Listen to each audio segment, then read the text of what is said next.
Michigan Executive Order 2020-15. The meeting is scheduled for tonight, Tuesday, April 14th, 2020 at 7 o'clock. Madam Clerk, can I get a roll call, please? Mayor Beagle, Here? Deputy Mayor Resnick, Here. Councilmember Behrman, Here. Councilmember Gottschall, Here. Councilmember Grenlund Fox, Here. Councilmember Sharp, Here. Councilmember Smiley, Here. quorum present. Thank you. We'll pass over the pledge again tonight. Do we have any changes or additions to the agenda tonight, City Manager? Yes, Mayor, we do have one additional piece of correspondence that came in from Mac Valves regarding donations they made to the city that I would like to add as an additional piece of correspondence under that section of the agenda as number 2. Perfect. We'll move it there. Anybody else on council? Very good. Okay, first up, we have the approval of minutes for the regular city council meeting of March 11th, 2020. Do you have a motion? So moved. Support?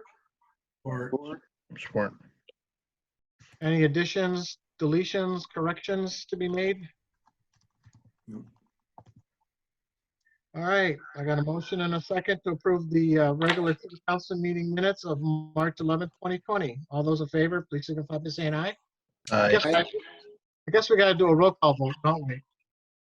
Councilmember Behrman, Yes. Councilmember Gottschall, Yes. Councilmember Grenlund Fox, Yes. Councilmember Sharp, Aye.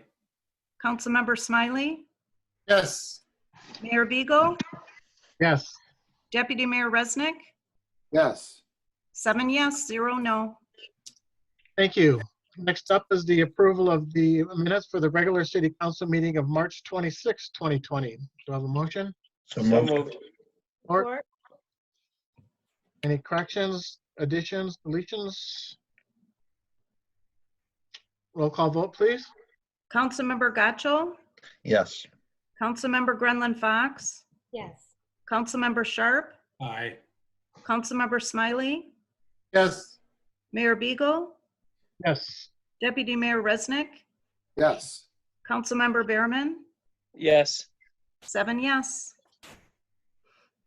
Thank you. Next up is correspondence. We have 2 pieces of correspondence tonight now. First piece is the emergency management order number 005 from City Manager Steve Brown regarding the 2020-2021 budget delays. And we have a last minute agenda addition, a letter from Matt Valve, which I will going to read in. It says, City of Wixom, per discussion with Ron Moore, encloses a donation we are designated to the Wixom Police Department. We very much appreciate all they and you have done for our company and employees. We particularly wanted to do something tangible during this time of pandemic. It's a very, very generous donation, $10,000 to each the police department and $10,000 to the Wixom Firefighters Association. It's much appreciated, and I don't know if City Manager Brown wants to add anything onto this, but was unsolicited. They just came and donated this money to us, and we're gonna send a letter out, and we're gonna do a little bit more once we get through this. But City Manager, if you got anything to add, feel free. Yeah, I just wanted to say that I think it's outstanding on a part of Mac Valves to basically make that donation just in recognition of the outstanding service that our police department and fire department have been providing them always, and also during this pandemic. Again, it was not with any strings attached or because of anything that was solicited by anybody at the city. It was just something they decided was the right thing to do. And we want to say that we very much appreciate that recognition of that outstanding level of service that we know that the police department and fire department are providing to everybody. And it's great that they decided to recognize that and make that donation to each of the departments. That's fantastic. We appreciate it. Yes, we do. Thank you. Next up is on the agenda is the call to the public. I'm just going to give a brief call to the public, limited to 5 minutes per speaker, addressing agenda items only. Do we have anybody on tonight that would like to make a comment on the first call to the public?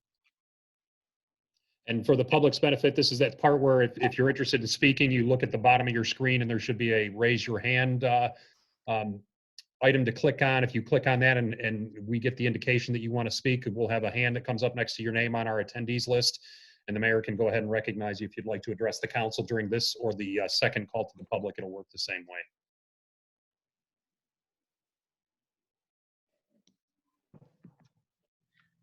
All right. I guess I don't see any, so we will, let me just double check. Yep, and with that, we'll move on to the consent agenda, or excuse me, city managers reports. We have, the first off is the departmental reports of February 2020. Any questions?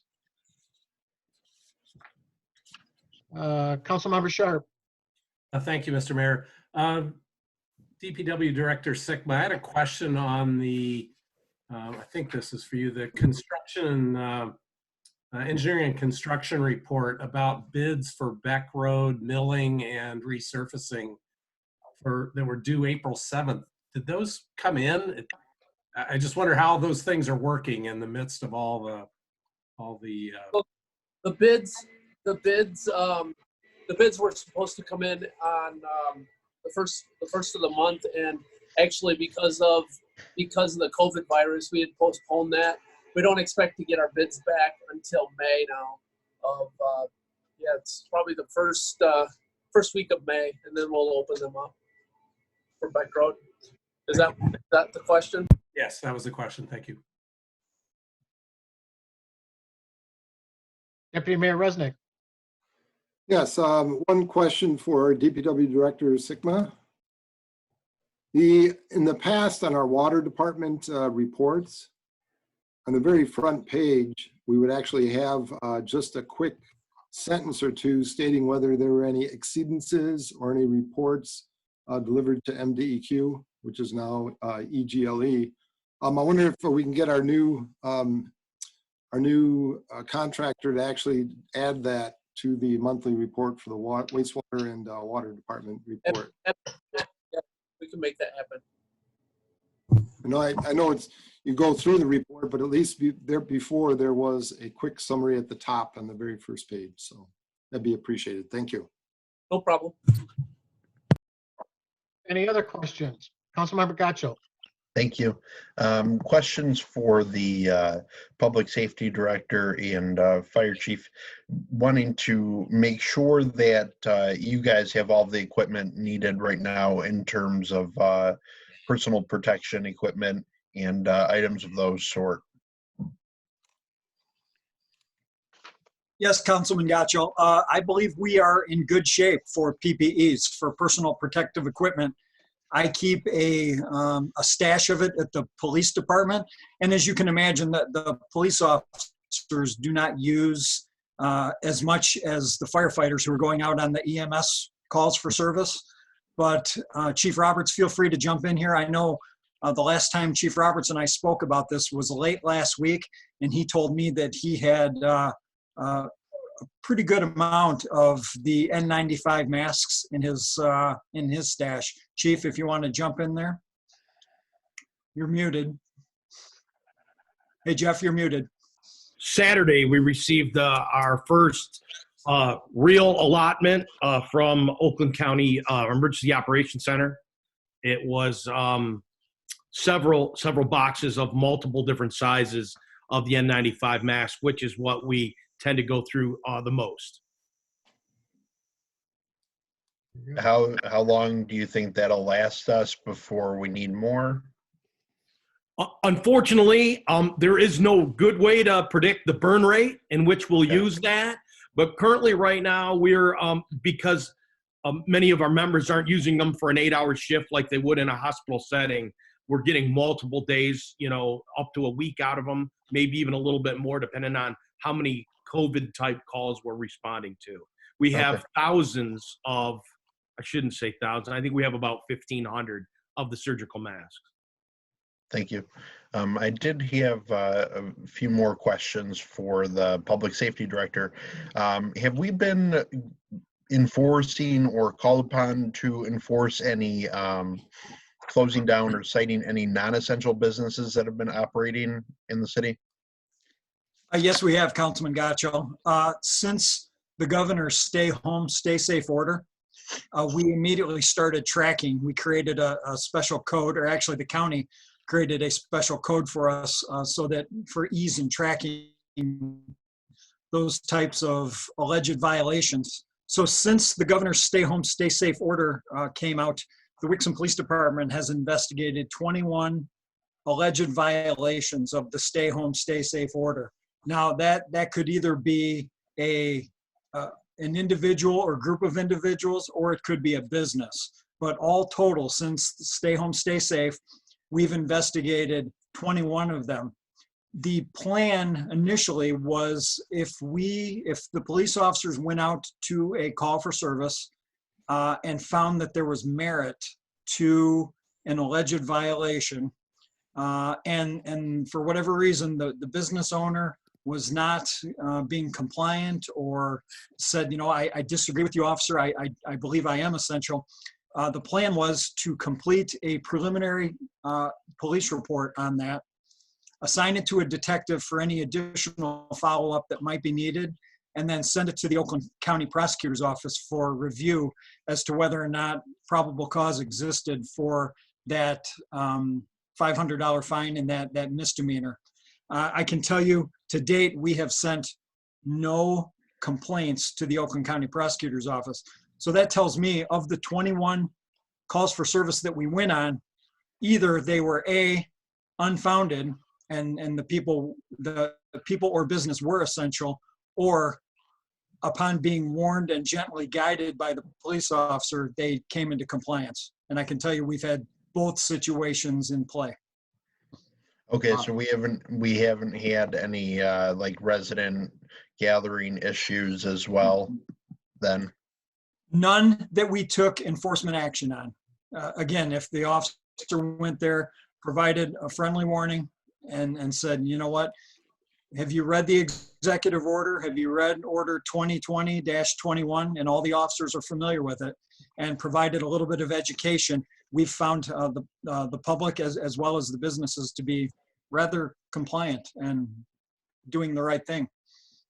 Okay, so not too many issues, you would say? Everyone in Wixom seems to be taking it seriously? I would say so. We've had 21 calls for service, and none of them have been referred to the prosecutor's office for a criminal complaint and warrant. Okay, thank you. You're welcome. Anybody else? Councilmember Berman? I just had a statement for Fire Chief Roberts. I appreciate him taking my comments last month and including them in his report this month. Very good, thanks.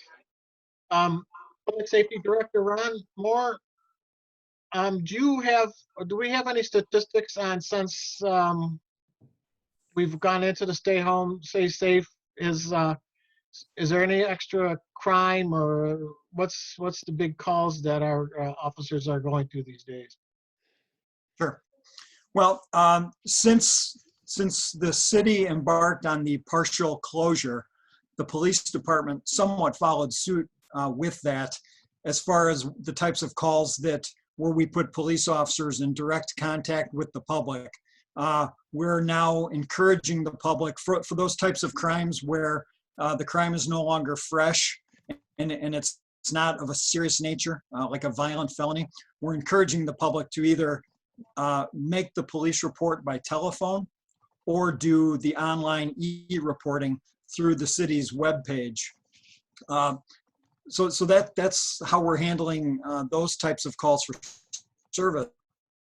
As far as the types of Part A crimes, and if you recall from the monthly report, we break the crimes down into Part A and Part B. Part A being the more serious violent crimes, and we get that terminology from the FBI. Part A being those types of violent crimes and more serious felonious type crimes, such as homicide, criminal sexual conduct, burglary, aggravated assault. So I took a look at our Part A crimes, and I wanted to compare two different timeframes. I wanted to compare the roughly 70 days prior to the pandemic and the roughly 30 days since being in this health crisis. I wanted to compare those two timeframes. And I can tell you that the Part A crimes, and I'm happy to report that our Part A crimes, those serious violent type crimes, have actually gone down. That seems somewhat counterintuitive. I'm hearing from some of my colleagues, some of the police chiefs in the area, that they're seeing domestic violence and assault and battery type complaints, an increase in those. And I guess you could attribute that to maybe the shelter in place and people being confined to the same residence together. But we're just not seeing that. Our domestic violence complaints and our assault and battery complaints are actually down, as well as all of the Part A crimes. Where we've seen a slight increase is in our Part B crimes, and the FBI classifies those as being the nonviolent felonies and the misdemeanors. So you're going to see shoplifting in this category. You're going to see malicious destruction of property or vandalism in this category. We've seen a slight increase in Part B crimes. Now, can I necessarily attribute that to the pandemic? No, I can't. Just because the time frame is so short. We're only talking about just over 30 days here. It's tough for me, and I would urge caution if you try to draw a correlation between any increase in crime and the pandemic, only because the sample size is so small and the time frame is so short. Overall, Part A crime is down. Part B crime is up slightly. The calls for service, because we're not going on certain calls and we are encouraging people to phone in certain crimes or use the e-reporting, our overall calls for service are down, except for the 21 alleged stay home, stay safe violations that we've investigated. Certainly complaints like that are up. All right, very good. Anybody else have any questions on the city manager reports or the departmental reports, the fire monthly report or the police monthly report? All right, we'll move on. Next up is the consent agenda. All items under the consent agenda are considered routine by the city council and will be enacted by one motion. There will be no separate discussion of these items unless a city council member so requests, in which event the items will be removed from the consent agenda and added to the regular agenda at the end of unfinished business. Do I have a motion? So moved. Roll call vote, please. Councilmember Grenlund Fox, Yes. Councilmember Sharp, Aye. Councilmember Smiley, Yes. Mayor Beagle, Yes. Deputy Mayor Resnick, Yes. Councilmember Behrman, Yes. Councilmember Gotchall, Yes. 7 yes. Thank you. Next up is unfinished business. We have one item under unfinished business, and that's a recommendation to enact an ordinance to amend the code of ordinances for the city of Wixom, chapter 9.20, offenses by or against minors, by amending section 9.20.060 and section 9.20.070 to include vapor and alternative nicotine products and raise the legal age to purchase these products till 21. A motion? So moved. Support. Good. Got a motion and support. Discussion? Councilmember Gotchall. Thank you. I do appreciate first schools being added to the list of areas or places covered by the ordinance. I think that is important. So thank you to the city manager for having that added in. I did notice in the new version with the edits, it seems we have removed altogether the community service that the courts could impose. I am not necessarily a fan of that. I'm fine with allowing for the community service. My questions last time, I just didn't understand why we were particularly singling out a type of community service that needed to be done at a care facility or something along those lines. So I'd almost be in favor of adding service hours back in. I think that is important, especially for young people to be doing. The only other thing I noted was the fine for people that are possessing it for all three strikes. Essentially, it's $50 even after multiple occurrences, whereas the vendors or merchants who sell these, theirs grows with every occurrence. I think we should maybe consider having a growing fine for people that are possessing as well, rather than just $50, $50, $50, because clearly they're not learning their lesson at that point either. So those were just my two things I wanted to put out there, maybe for consideration of other council members to get some input, and maybe we can amend this if others agree. Yeah, if I may, I'd like to just make a comment on those 2 points.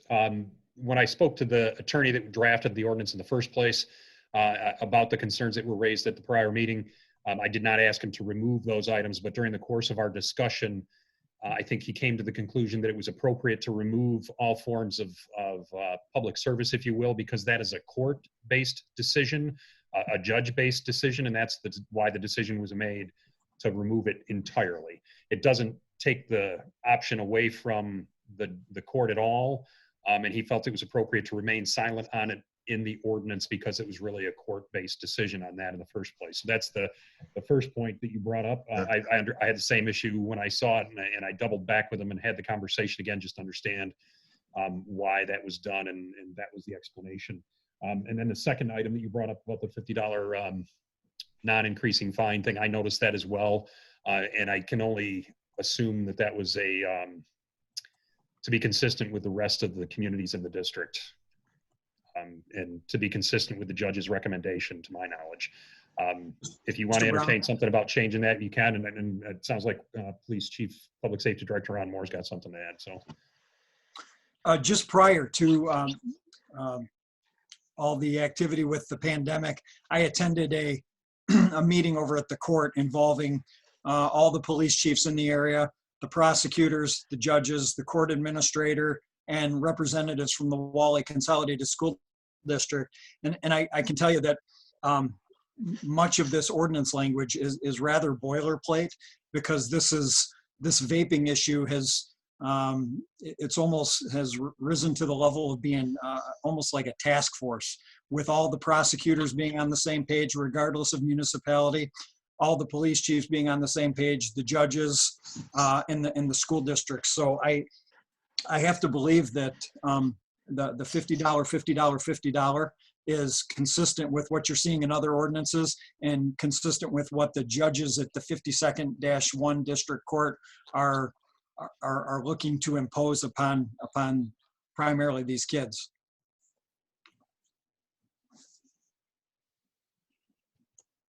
Anybody else?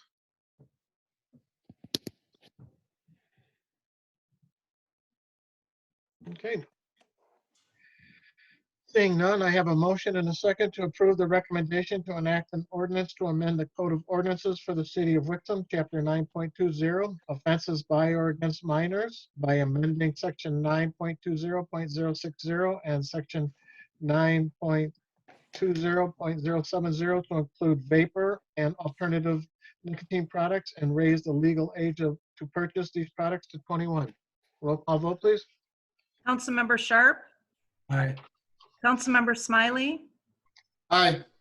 Mayor Beagle, Yes. Deputy Mayor Resnick, Yes. Councilmember Behrman, Yes. Councilmember Gaccho, Yes. Councilmember Grenlin Fox. 7 yes. Thank you. On to new business. New business number 1 is a recommendation to award the bid for the annual Overband Asphalt Crack Sealing Program to the lowest qualified bidder, A&B Asphalt and Seal Coating of Adrian, Michigan, for the unit price of $1.08 per pound, with a total cost not to exceed $50,000, with funding allocated from account number 203-554-976.393, Local Road Capital Program Pavement Preservation. Do I have a motion? So moved. Second? All right. Got a motion and a second. Any discussion? Deputy Mayor Resnick? Yes, DPW Director Sigma, a quick question here. In past years, I recall that we not only partnered with Milford, but also Howell and Brighton, but they were not listed as participating this year. Is there some reason? Yeah, we asked actually Brighton, Howell, Fenton, Heartland, and Milford. And Brighton and Howell had indicated that they had done enough last year, that they didn't plan to do more this year. And Fenton was still looking at their budgets and declined to bid with us. So we did ask them, and we plan to do that again next year. But this year they didn't want to participate with us. Do you think it had an impact on the price per pound, or was it negligible? It's negligible. We had I had that in front of me earlier. We had a few cents, not more than 10 cents a pound either way from last year. And so I think because we do it this way, though, that overall the folks look at what they did last year, and they sometimes they add a penny or two, and that's really it. So it does help to consistently ask other folks. Thank you. Thank you. Anybody else? Seeing none, I've got a motion and a second to approve the recommendation to award the bid for the annual overband asphalt crack sealing program to the lowest qualified bidder, K&B Asphalt and Seal Coating of Adrian, Michigan, for the unit price of $1.08 per pound, with a total cost not to exceed $50,000, with funding allocated from account number 203-554-976.393, Local Road Capital Program Pavement Preservation. Roll call vote, please. Councilmember Smiley, Yes, or aye, whichever one. Mayor Beagle, Yes. Deputy Mayor Resnick, Yes. Councilmember Behrman, Yes. Councilmember Gotchall, Yes. Councilmember Grenlund Fox, Yes. Councilmember Sharp, Aye. 7 yes. Let's do aye. The ayes and the versus the yeses. Very good. Second item up is a recommendation to award the bid for the 2020 pavement marking program to the lowest qualified bidder, JV Contracting of Goodrich, Michigan, for amount not to exceed $55,183, with funding allocated from account number 203-441-976.050, Local Road Fund Routine Maintenance, and account number 202-441-976.050, Major Road Fund Routine Maintenance. Do I have a motion? So moved. Second? Support. Very good. Discussion? Councilmember Sharp. Thank you, Mr. Mayor. I had a question for Director Sigma. In the notes, it said we don't really know how much striping we need to do until we go out and inspect the roads, which I understand that. But how do we send this out for bid if we don't know how much they're doing? Is it by the linear foot of striping, or how do we do that? Yeah, we have a number of different legends that we look at. The right turn, left turn, and then also all of the lines. So it's a number based on the footage of white and yellow lines that are added to the roads, and then they give us we tell them we have, let's say, 6,000 feet of stripe that have to go down on major roads, and so much on local roads. And then they give us a price based on that. And then we know how many feet approximately that we do each year. And that's how we come up with that number. The legends are the same way. We have a number of them that we do each year. And then other ones on like asphalt, they stay a little longer. So we try and get 1 or 2 years out of those. So we don't really know until really spring before we start inspecting them. And we have that already out to bid before we really have inspected them. Now we have inspected them already this year, and we feel that we're confident in how much we are going to spend. We might drop that down a little bit to save a few dollars, and that's how we did it. Incidentally, we did have Milford participate in this one as well, and it's just not in the report. So that does help us too. Let's see, the only other thing I can say is that striping is a unique vendor, and we rarely get more than 3 bids. And this year we received 2. Okay, so we have some idea per foot how much each bid was. And then Yes. as we adjust that number when the actual work's in progress, we know we're not getting the contractor upcharge or something No. for going over a. And I'm sorry. That's it. Yep. Yep, and we also follow behind them on occasion so that they don't drive 15 miles an hour down West Road and stripe as they go. It sticks. It doesn't stick quite as well, and sometimes they're not as straight that way either. So yeah, we do watch them a little bit. Okay. Thank you. Any other questions? All right, seeing none, I have a motion and a second to approve the recommendation to award the bid for the 2020 pavement marking program to the lowest qualified bidder, JV Contracting of Goodrich, Michigan, for an amount not to exceed $55,183, with funding allocated from account numbers 203-441-976.050, local road fund routine maintenance, and account number 202-441-976.050, major road fund routine maintenance. Roll call, please. Mayor Beagle, Yes. Deputy Mayor Resnick, Yes? Councilmember Behrman, Yes. Councilmember Gotchall, Yes. Councilmember Grenlund Fox, yes, Councilmember Sharp, Aye. Councilmember Smiley, Aye. 7 yes. Very good. Got to change Uh, it.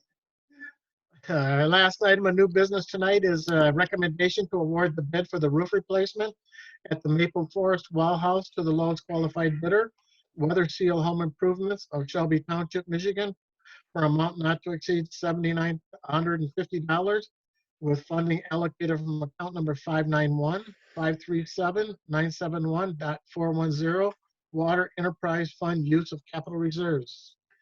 We have a motion? So So moved? moved. Second? Support. Any discussion?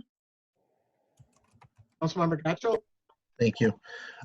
Regarding this work needing to be done, I noticed one of the notes was that some potential mold remediation work would need to be done. Does this bid include that work as well? Yes, this it does. And about what was it? $1,900 was to remove the mold and replace some of the drywall there. So, yep, they're going to do that as well. It's Okay, reasonable. so this includes all of the work. Are they redecking the entire roof or just shingling? They will be redecking a portion of it, but it's primarily shingles. And the reason well houses roofs have damage usually is because of the hole in the top where we pull the wells out. Sometimes they leak there, and if not noticed soon enough, it starts to decay down towards the bottom of the roof. So that's what happened on this one, and so we will be replacing some of the decking there, and then re-roof the entire roof. Okay, I appreciate that. I recently got a roof quote for my own project, and this seemed a little bit high if it was going to be shingles only and no mold or decking or anything. So, Right. Thank you for the explanation. And they did give us a shingle cost and the amount of decking that they plan to use as well. So we can we'll be watching that. Okay, thank you. Councilmember Behrman? Is this the building at the corner of Maple and Beck? No, this is the Well House. That's it's in Maple Forest condos. It's just west of Gunner Matella, right on Maple Road. It's kind of hidden. It's tucked in with the courtyards of Maple Forest. Correct. Okay. I from reading this, that's where I thought it was that building. And that building, that roof seems discolored on as well, so I wasn't sure if that was it. So Nope, that's the booster. All right. Anybody else? All right, I got a motion and a second to approve the recommendation to award the bid for the roof replacement at Maple Forest Well House to the lowest qualified bidder, Weather Seal Home Improvements of Shelby Township, Michigan, for an amount not to exceed $7,950, with funding allocated from account number 591-537-971.410, Water Enterprise Fund, and of use of capital reserves. Can I have a roll call vote, please? Deputy Mayor Resnick, Yes. Councilmember Behrman, yes. Councilmember Gotchall, Yes. Councilmember Grenlund Fox, Yes. Councilmember Sharp, Aye. Councilmember Smiley, Aye. Mayor Beagle, Aye. Hey, all right. 7 ayes.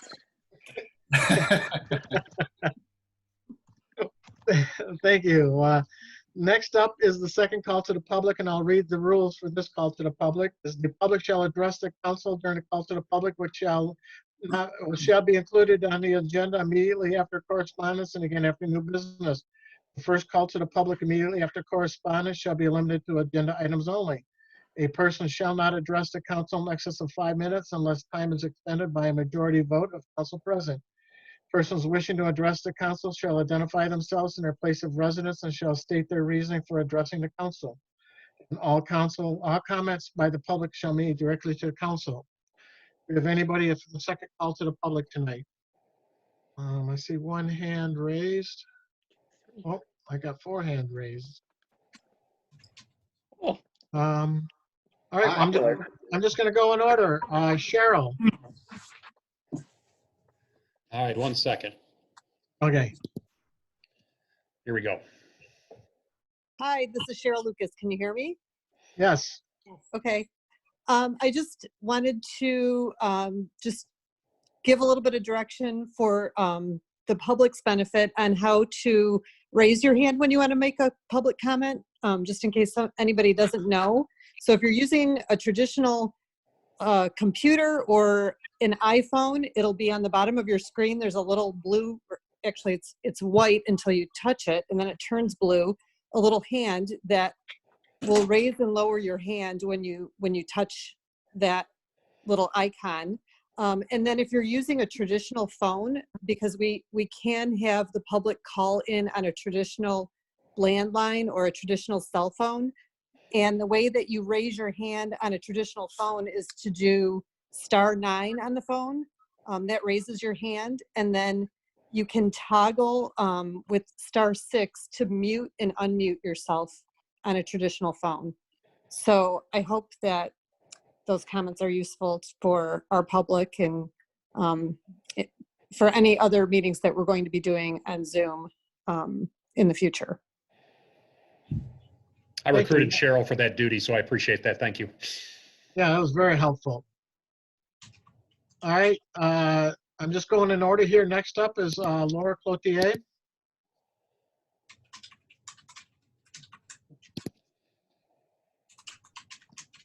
Go ahead, Laura. Okay, I just wanted to give an update from the DDA regarding how the COVID-19 crisis has been affecting our businesses. So the downtown Wixom is made up of 38 businesses. Since the COVID-19 crisis began, Governor Whitmer has issued her stay safe executive order. 39% of our businesses have closed temporarily. 58% of the businesses have stayed open or are providing assistance from their work at home hours. Many businesses that are deemed essential under the executive order have significantly reduced their hours, days of operations, and what services they are providing. Businesses have been in contact with their customers personally through updating their websites and their social media channels.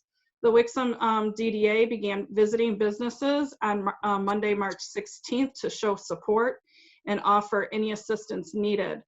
Based on the information from these businesses and these visits, I have created a database that we're keeping with the DDA of who's open, who's closed, updated business hours, etc.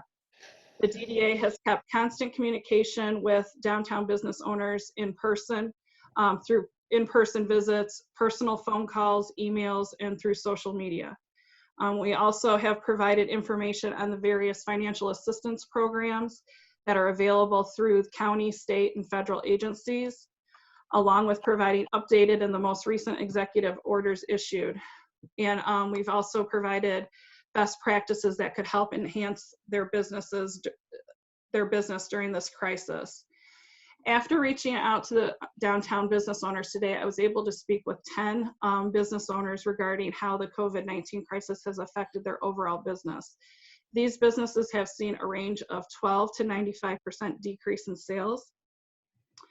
9 of the 10 businesses have applied for one or multiple financial assistance program, whether it's county, state, or federal, that are currently available. One business has received notification that they will be the recipient of the SBA disaster loan. And there is significant concern whether our downtown businesses will be able to continue operations or reopen and pull out of this crisis without receiving financial assistance in a timely manner. The business owners in downtown Wixom are thankful for the DDA's support and constant communication. All have said that the information provided has been very helpful. They appreciate the DDA's dedication to helping the community and looking forward to a day when we all can come together in downtown Wixom again. That's it. Thank you. Thank you for that. Yeah. All right, next. Somebody say something? Oh, no, just a Okay. side. Oh, okay. Those numbers, sorry. All right, next up is Caleb.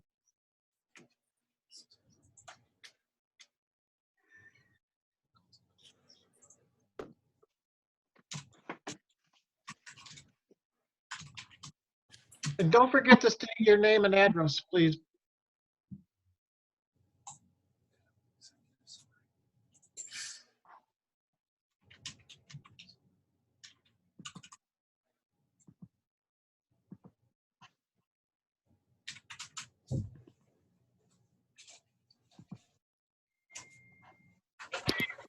Am I unmuted now?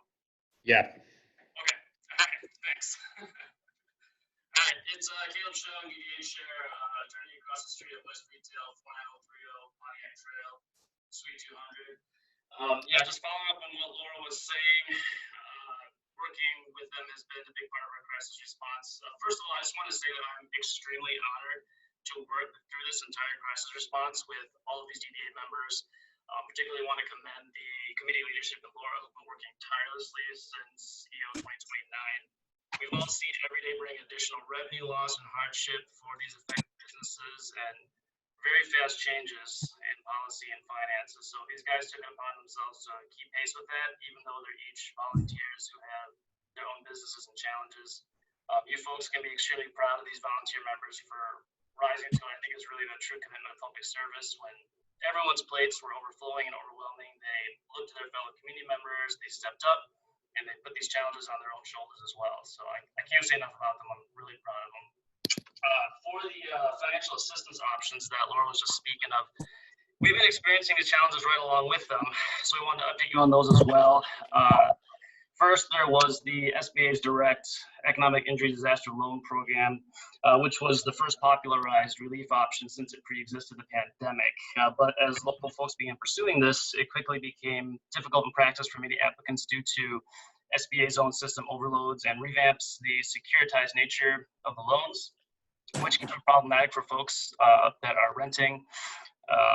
There was a higher threshold for approval than some of the comparative options out there and sparse federal guidance.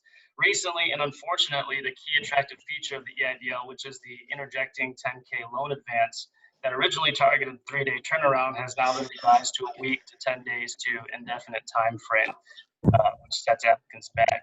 And then next, we all know the infamous federal Paycheck Protection Program, which are forgivable loans set out by the CARES Act that are SBA backed but serviced by private lenders such as banks and fintech firms like PayPal.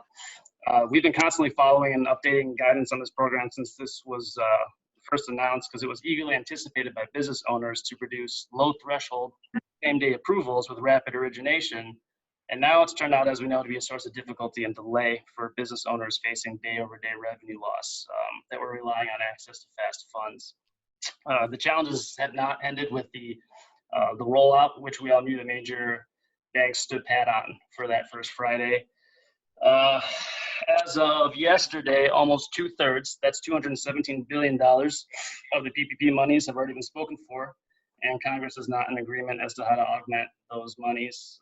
In addition to most banks turning away new customers seeking to apply for PPP loans and tiering existing customers to determine whom to service first or at all, applicants are now also beginning to report an unspoken rule among some banks to prioritize a loan amount range, for instance, such as between 50K and 350K.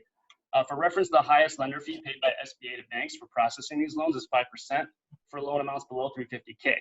So optimization of lender fee generation is boxing out a lot of our smallest profile businesses, which are already the most exposed to these liquidity crunches. And that unfortunate combination traps them between a rock and a hard place, since they're only permitted to access their own bank, yet their bank is radio silent to them if they're seeking loan amounts lower than the bank's internal targets or not meeting the bank's internal definition of a priority or serviceable customer.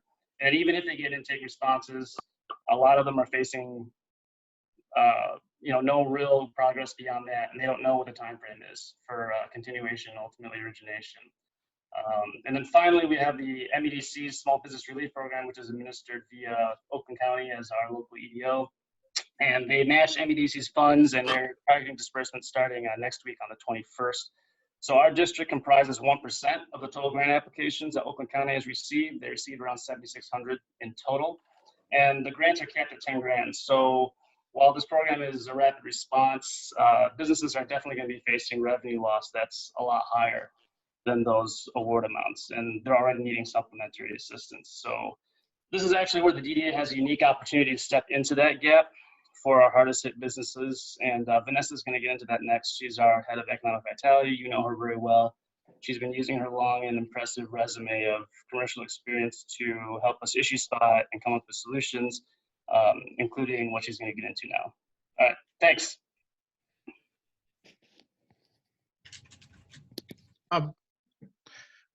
We're going in order of the way hands were raised and stuff. Next up is Russ. Don't forget to state your name and address, please. This is Russ Meredith, 378 Fletcher. Hello, Russ. Pardon me? Hello. Hi.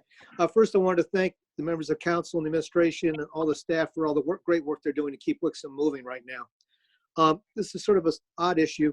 Right there outside your building, it's corner of Center Boulevard and Pontiac Trail. Pontiac Trail traffic has dropped off drastically since the governor's stay home, stay safe order went into effect.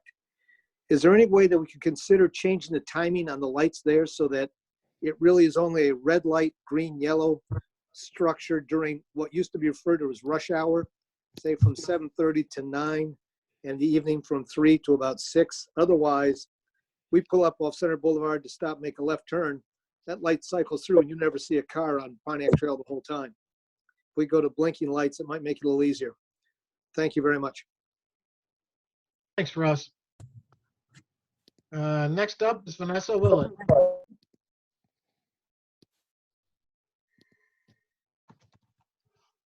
Should be good, Vanessa.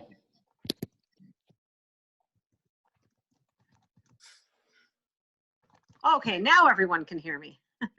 Hi, everyone. This is my second Zoom call today and in my life. So Vanessa, can you give your name and address, please, for the record? Oh, sure. Vanessa Willett. My address is 1455 Cranberry Court, Wixom, Michigan.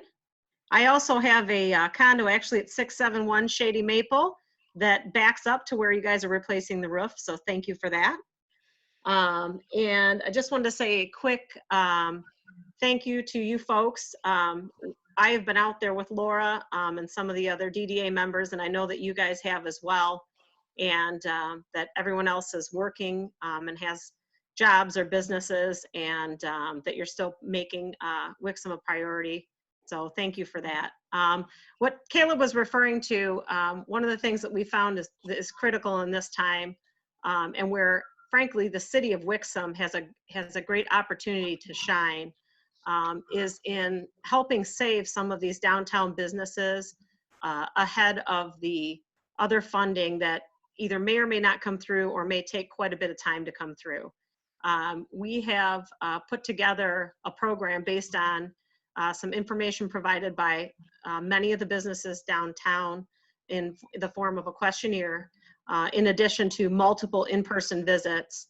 And the program that we have put together for review and obviously review by council, hopefully eventually, has also been reviewed by lobbyists through Oakland County Main Street and John Bry, who just got back with us today that it definitely looks like a positive thing and doable. And the program would reallocate funding, TIF money, from the DDA to help assist multiple downtown businesses in order to keep them afloat long enough for other funding to come through, and or assistance programs in which it would be looked at as a loan and paid back to the DDA. And then obviously those businesses that need a little longer time can take more time, et cetera. And you know, again, we have a really unique situation, and frankly, all of us, whether we're city council or whether we're residents or whether we're business owners, have a responsibility, in my opinion, and a really unique opportunity to help and really show the type of community that we have. So we just wanted to kind of bring that up, and we've gotten a lot of support from city council. Mayor appreciated very much, and we'd just like to bring it up and bring it out and say we're looking to make a difference and we're looking for some help there. All right, very good.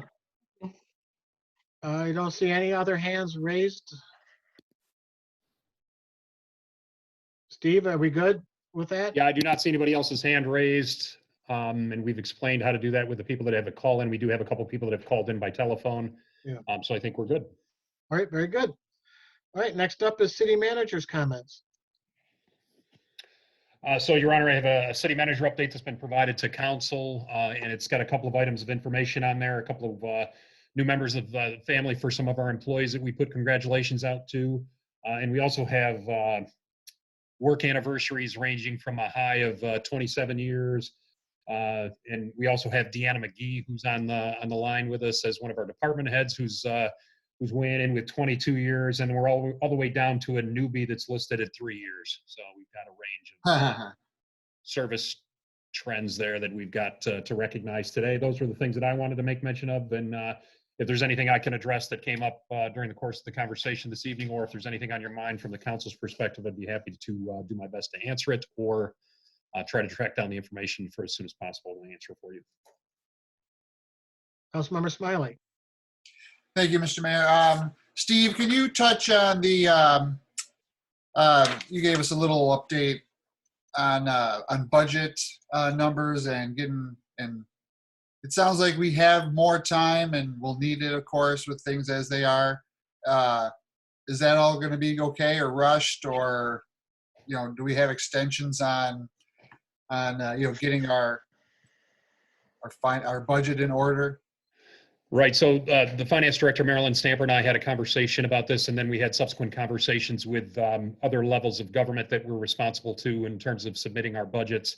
And we've talked with our auditing staff. We've talked with other people that we would be reporting the information to, and there is no concern at those levels of government with delaying our budget as we are doing according to that emergency management order number 5 that's provided in the packet today.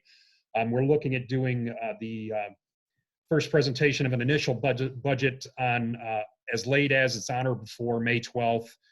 That's delayed from the charter due date of April 14th.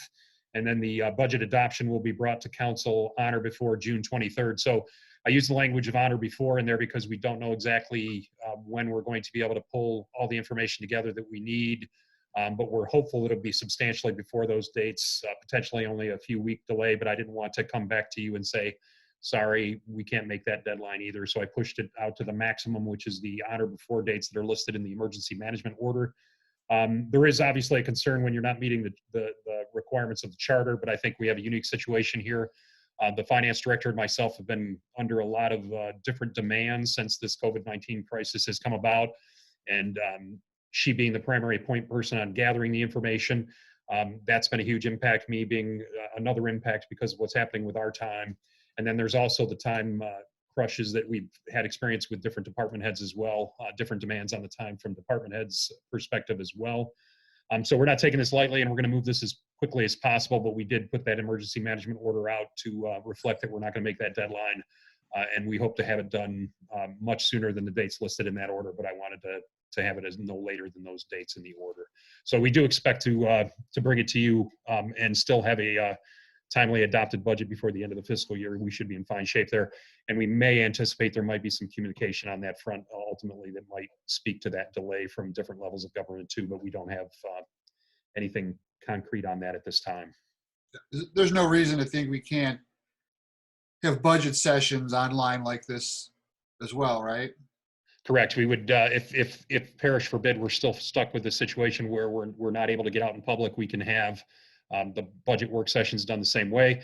And just for conversation's sake, again, it's usually the week after the budget is presented to you for the first time that we would do the work session. So the latest point in time that we would be looking at would be the week of May 18th. So if you can look at your calendars and get back to me and let me know your availability, preferably on the 19th and the 20th, because we do have a conflict on the Monday 18th date. So we'd probably look for the 19th and 20th at the latest or earlier, depending on when we actually present the budget for the first time.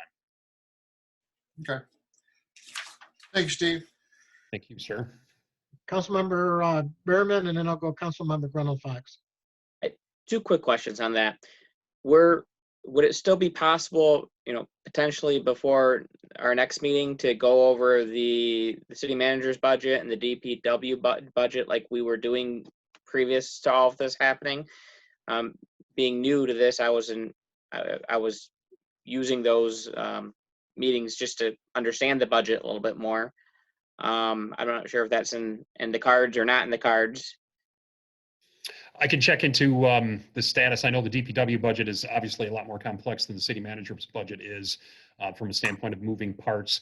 And I know that our DPW director, Tim Sikma, and the finance directors have been having active conversations on that. So I'll touch base with her and him, find out what the status looks like on that. And certainly we can, even if we do it at the next council meeting, the meeting of the 28th, we could have something there as an early meeting.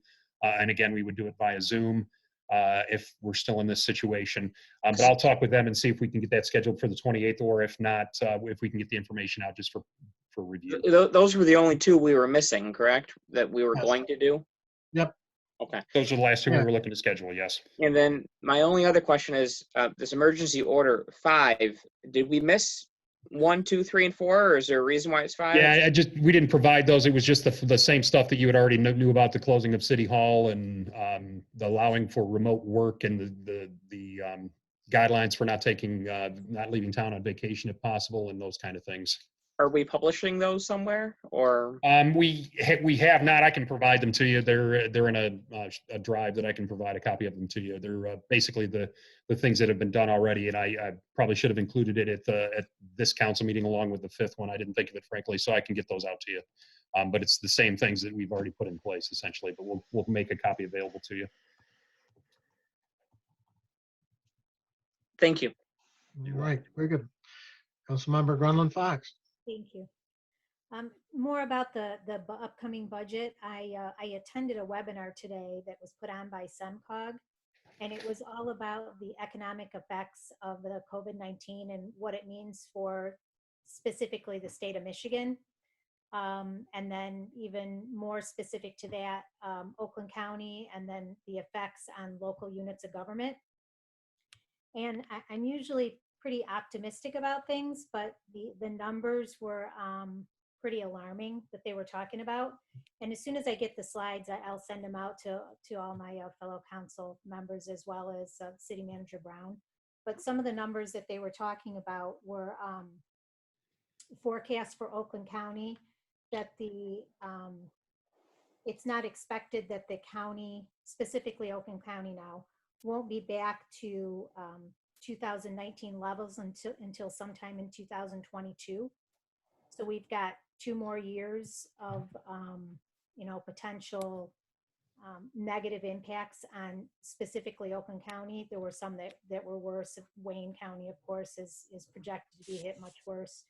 So just something for us all to think about when we are having those budget discussions. So stay tuned.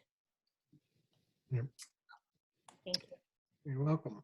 Anybody else? Oh, is this council comments? Well, I'm just going to ask Steve if he was done. Oh, I'm all set, sir. Thank you. All right, we're going to go to council comments, and we'll start out with you, Councilmember Gaccio. thank you. Have we been officially canceling any events so far, like Derby Day or any other Parks and Rec or DDA events that were on the calendar? Most definitely. All of the above, the Parks and Recreation oriented events have been canceled. The Derby Day likewise has been canceled. There was discussion about whether to reschedule it or not, and that decision was something that I don't think has been made officially, but I don't know that they're going to reschedule that particular event. And then the same thing applies to Parks and Recreation community services events as well. Deanna can weigh in on that if she would like, but we've canceled many events and likely will cancel more as things continue. Okay. Regarding, I guess, I know we pay for services for the Derby Day races. Is that money spent already, or do we hold on to that? I'm not aware of any negative financial impacts on the cancellation related to that. I think it was something that was understood, and there was no financial impact that I'm aware of or been made aware of. And then we've had unfortunate situations happening with people that had weddings scheduled as well, getting canceled. And obviously that's part of the personal impact of this COVID-19 pandemic that's been experienced by many people. It's been a heartache for a lot of different reasons, including those kind of events getting canceled when people have put so much time and effort into getting prepared for them and getting excited about them. So we haven't done it lightly, but obviously we were in a position that we had to do it. And that's something that we'll continue to experience, those kind of issues until we see the end of this pandemic come about here soon, hopefully. Okay. And then for Ms. Stamper, regarding the budget, I know things are a bit delayed, but is there anything that immediately jumps out at you as potential pain points for the city moving forward, where we're not going to be seeing as much revenue potentially, or like state shared revenue, anything like that? I have the state is doing an online webinar on Monday to discuss some state shared revenue items. So I'm hoping to get some good information from that webinar this coming Monday. Obviously, we'll have a decrease in building permit revenue, which we've experienced already over the last few weeks. We're down quite a bit. So not sure how that's going to affect these builders going forward. Fortunately, we have that agreement with Safe Built that those fees are covered by approximately 62% of that incoming revenue. So it doesn't affect us too much on the expenditure side in the building department, but we will lose that portion of revenue that we typically see from, the 30 to 38% from those. So not really sure yet how we're going to come out of that with the building side. Obviously, we've already received notification early on from the state about Act 51 major and local road revenues, that we can probably expect to see a decrease in those, but they haven't released any numbers as of yet. So, I mean, we're going to get hit probably from a few different directions. They just haven't provided any concrete numbers yet. So that was another big reason of delaying the budget submittal, because obviously, as we were preparing budget, we had no idea this was going to affect us the way that it is. Kind of all came right at the wrong time. So that gives us a little bit more time to gather some of that data within the next couple weeks to hopefully have some more concrete information as we go forward. Okay. One thing that I have obviously been keeping my eye on, being in real estate, is the news about mortgage payment forbearance. But being on city council, thinking it from the other end of it, I know if people are being allowed to go into forbearance for 3 months for their mortgage payments, those accounts that carry escrows on them for things like property taxes and insurance, have we heard anything from the federal government about how property taxes will be handled at that point, since folks aren't making their mortgage payments and they're not paying into their property tax amounts? No, there's been no information shared as far as that. I mean, as of right now, obviously tax bills for this upcoming season are based on those values set as of December 31st of 2019. So those taxable values are set in place. And there's been no talk of extending due dates on the upcoming tax bills at this point. That would be something I guess we would have to discuss as we get closer to see what sort of effects this has, but there's been no discussion on delaying those at this point. So I don't know if those mortgage companies would put those escrows into negative numbers. Typically there is some cushion in those escrows, that they have some that they've collected in advance. So hopefully that would be enough to, to help that cushion on making those payments. But yeah, have heard nothing from the federal government regarding extensions on property taxes at this point.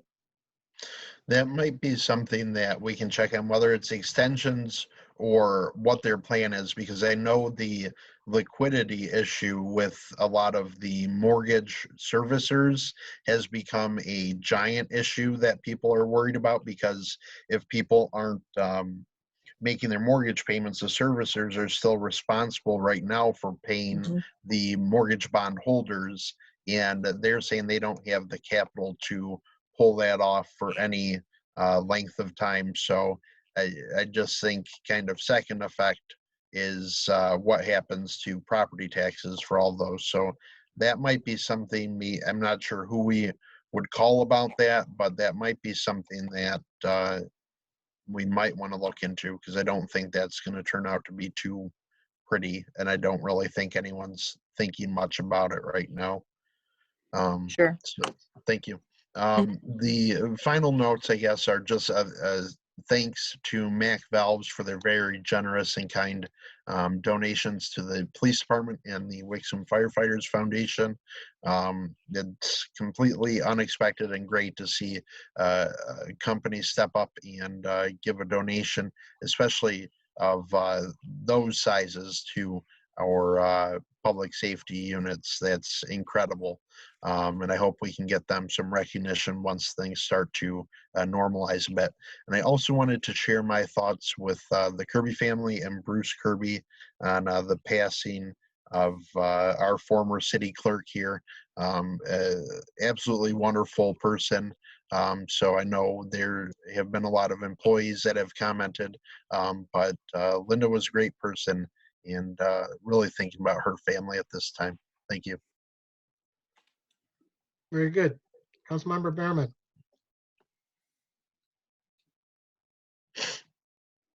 All right, it's on mute. I'm listening to a baby scream upstairs.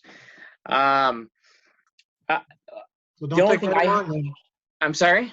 Don't be very long then. Yeah, fair enough. Um, my comments for this evening were basically centered around with everyone being home more. It's nice to see the police department and the neighborhoods. I'm not sure if they were always there and I just never noticed, or it's just that they're making a real active attempt to be going through the neighborhood, because there's almost probably every day I see, if not twice a day, I see someone driving through our neighborhood. And, if there are people outside, they're stopping and quickly talking at a distance to them. And I think that's good for people to see that. Same thing with the fire department, seeing them have all the fire trucks out front of their fire station. I mean, it just shows the community that we're still there for them. And then lastly, I did notice that I saw the post that there were 2 police officers that had children. Congratulations to both of them. I can only imagine how it was to have a child during this pandemic. I hope both the mom and babies are doing well in their home. And the last comment I would have with regard to Councilmember Gottschall's comment, it is very easy to get a forbearance on your mortgage right now. Really, all you have to do is call and ask, and most lenders are giving that. That doesn't mean that you should take a forbearance if you can afford to make the payment, because you're still going to have to make those payments when the forbearance is up, or you're going to have to get a modification or something else when that's up. And you don't want to end up having to see an attorney like myself to resolve the issue at the end. You're better off paying the mortgage payment if you can afford to pay the mortgage payment. If you get your stimulus money, if you get a loan, if you get something, paying the mortgage payment is going to be the cheaper, easier way for you in the long run. Definitely, and that's the same guidance we've been getting and giving as well. But unfortunately, no one can really tell what kind of financial situation everybody will be in right now. So that's the difficulty. We've had a few clients had to back out of deals for getting laid off. I've heard from fellow realtors the same. So it is it's nasty out there, and people aren't going to unfortunately prioritize a mortgage payment all the time. So it's just something hopefully we can get ahead of. Stay safe, everyone. Thank you. Councilmember Smiley. Thank you, Mayor Beagle. My condolences to the Kirby family on the passing of former city clerk Linda Kirby. I've heard wonderful things about her. I wish I knew her. Thank you, Mac Valves, for the generous donations. That's just wonderful. Catching up on a meeting I missed last month. Welcome Laura Cloutier as the DDA Executive Director. And thank you to her and Mr. Shang and Ms. Willett, for the information during the call to public they supplied, and for all that the DDA is doing to assist our downtown businesses. They're going to need it the most long after this is over. Congratulations to Officer Bishop and his wife on the birth of their child. I had the name here. Let's get their name on the record. Bennett Thomas. And we had another one, Officer Evans. They had a little sprout, Ava. Many blessings for these young families. That's great. And thank you for all the front lines fighting the pandemic, nurses, truck drivers, first responders, and so many others. God bless them and protect them. Thank you. That's it. Thank you, Councilmember Smiley. Councilmember Sharp. Thank you, Mr. Mayor. Just wanted to congratulate the work anniversaries, especially our own city manager Brown in 3 years. The last month has probably seemed like a year all by itself. So, but it doesn't count. So you get to keep putting in the hours. Thank you. There you go. Also want to thank Mac Valve, certainly one of the business pillars of our community. I've been here over 28 years, and I know they've been on Beck Road in that same spot the whole time. Actually had opportunity to use their products at Ford Motor Company, and really high quality high quality parts and services they provide. So thank you to Mac Val for their contribution to the city and fire departments. That's it. Thank you, Mr. Mayor. Thank you, Councilmember Sharp. Councilmember Grunland Fox. Thank you, Mayor. First of all, I'd like to thank all of our first responders, police and fire, for everything they're doing right now to keep us safe and to help those in need. I'd also like to thank Mac Valves for their donation, and let the Kirby family know that my thoughts and prayers are with them as well. Also like to congratulate all those that are celebrating work anniversaries. And then finally, congrats to those two police officers that have new additions to their families. Thank you. Thank you. Deputy Mayor Resnick. Thank you, Mr. Mayor. I'd also like to congratulate Officers Bishop and Evans on the birth of the children during these times. It must have been quite interesting. Again, my heart goes out to Bruce and his family. Mayor Beagle and I had the pleasure of working with Linda through many, many long into the midnight hour budget sessions. She was a wonderful person and will be greatly missed. And so our heartfelt condolences. We looked at the percentage of businesses that are still open or working from home, 58% of businesses from the DDA poll there. I think that's great. I'd like to encourage us and all the members of the public to continue to do takeout Tuesdays, takeout Thursdays, whatever. Keep these people, sometimes that's the difference between keeping the lights on for these places. So let's continue to do that. They've all offered very safe options for takeout food. So it seems to work. We're trying to do it. And I noticed that they do have nice social distancing, X's on the floors and everything else. So you don't have to be too concerned about getting close to anybody during the transaction of picking up your food. Regarding the financial assistance, I know that it's tough times for all of our small businesses in the downtown area. I personally went through 4 different companies, 3 Wixom companies, and helped them through the paperwork with 3 different banks. And it is daunting, it's confusing, it's very lengthy, but keep at it. We're hoping that we all get funded and can keep our businesses running. So just keep at it. Your offices of your local elected officials also can provide assistance through their offices. So please use those resources and look into what assistance they can to help you navigate through that paperwork. In addition to our thanks to Mac Valves, I'd like to also offer my thanks to My Place, their Help for Heroes program, where they're donating 5% of all the room receipts to I think it's the firefighters or the first responders Children's Foundation as well. So that was announced. So thank you to them as well. And one last comment here. I know that Mr. Meredith brought up the question about the spat timing change on Pontiac Trail. It is a county road. Maybe DPW Director Sigma can just give a comment on how difficult or easy it is to get spat timing changed on a county road, but maybe for Mr. Meredith's sake, is there any hope? Director Sigma? Incidentally, I was able to, I guess, use my time, I guess, wisely. I did send out a question to RCOC just now, and asked them to see if they could change those lights to blinking until the executive order has been lifted. So we're going to see how that works. Stay tuned on whether that request is granted, but we've already put it in. Great, thank you. That's all. Very good.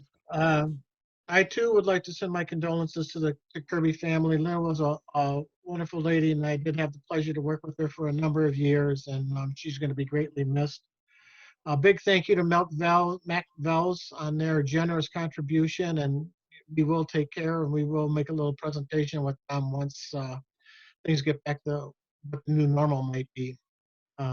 With that, And thank you to our first responders, our fire, police, and keeping us safe, and also giving the prayers to them to keep them safe and out of harm's way so they can do their job. And we have 9 work anniversaries that I want to say thank you to.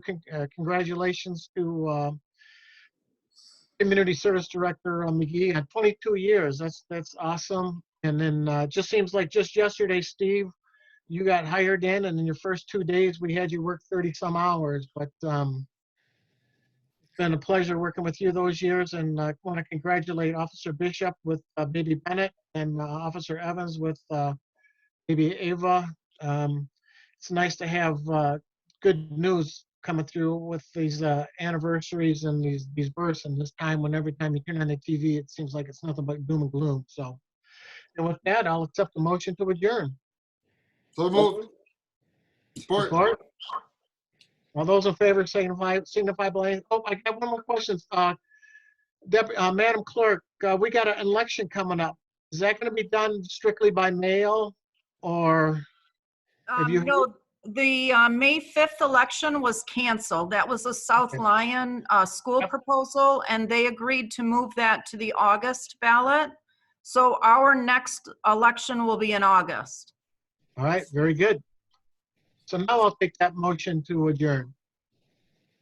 So moved. Support? All those in favor, just raise your hand. Aye. Meeting's adjourned. Thank you. Take care, everybody. All right. Thank you, Bye. folks. Night. Stay safe. Stay careful and healthy.